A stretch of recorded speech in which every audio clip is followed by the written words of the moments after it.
This is called Pretzel, and it appeared last month in Flatman Crooked. I called him a liar because what he just told me was impossible.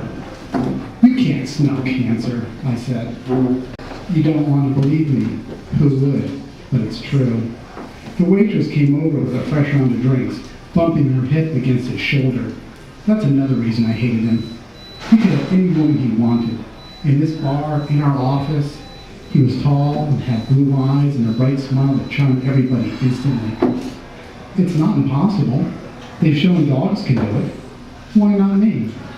I don't know if it's the cancer itself or something the body produces in response to it, but I'm never wrong. I smell that smell, and without fail, that person, well, you know. I stabbed at the ice cubes with my drink straw. Why would you even say something like that? It's sick. He pulled out his phone and set about clicking and scrolling.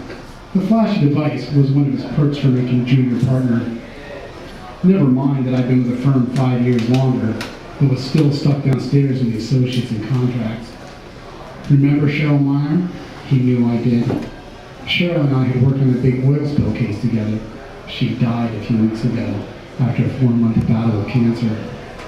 At first, everyone thought it was an intestinal parasite, something she brought back from her trip to Thailand. What about her? Look here, he said. On the screen was his email, the drafts folder. He clicked on one of the messages, something written but never sent. The subject said, not a parasite. The body said, Cheryl Meyer has cancer.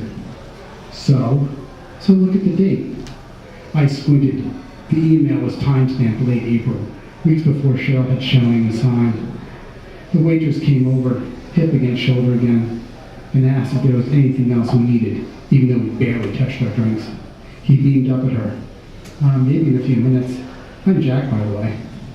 I'm Melissa, but my friends call me Missy. She set a folded slip of paper, her number, just like that, in front of Jack and walked away. Well, he asked, this doesn't prove anything. But of course it did. It proved everything.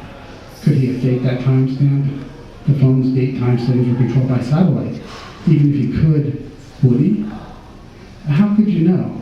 He pulled the phone from my grip. Cheryl had the smell. It's like cabbage chopped up for coleslaw. A little note of decay, a little sour, you know?